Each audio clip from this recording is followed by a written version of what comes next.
cuba tuan-puan perhatikan zikir Sayyidul Istighfar kita. Allahumma anta rabbi la ilaha illa anta khalaqtani wa ana abduka wa ana ala ahdika wa wa'dika mastata'tu a'udzu bika min syarri ma sana'tu. Yang tu saya nak pergi, ya.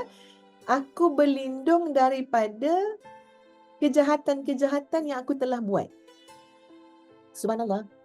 Memang sampai kita berlindung sebab benda tak baik yang kita buat, dia akan balik kesan ni kepada kita. Dan itu patut kita lebih takut daripada benda tak baik orang buat kat kita.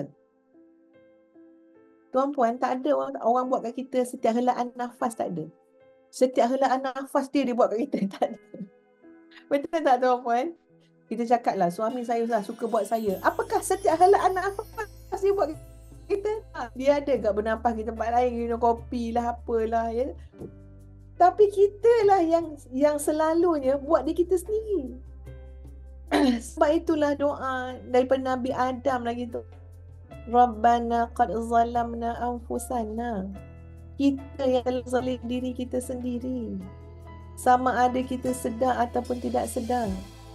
Ya, sebab itu sifir dia apa dia? Benda tak baik yang kita buat, benda lalai yang kita buat. Wa a'udzu bika min syarri ma sana'tu. Aku berlindung ya Allah daripada kejahatan. Aku yang tuai kejahatan.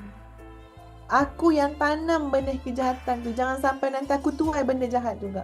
Aku tuai kesan daripada benih jahat. Aku berlindung daripada menuai hasil daripada kejahatan yang aku buat. Itu.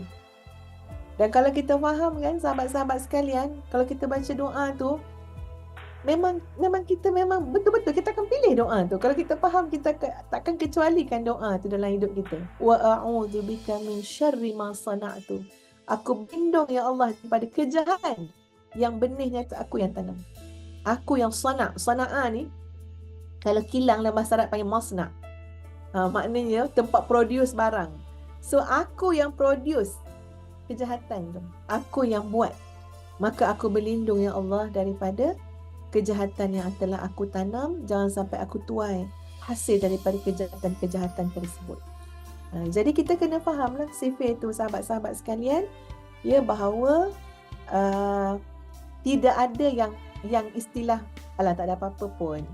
Kalau kita buat jahat tak ada apa-apa pun. Kalau kita buat lalai tak ada apa-apa pun. Sebab setiap nafas kita tu, ya, kemana bahagian yang kita berikan, bahagian taat atau bahagian maksiat, dia akan kembali balik menjadi bahagian kita juga untuk nafas yang akan datang. Subhanallah.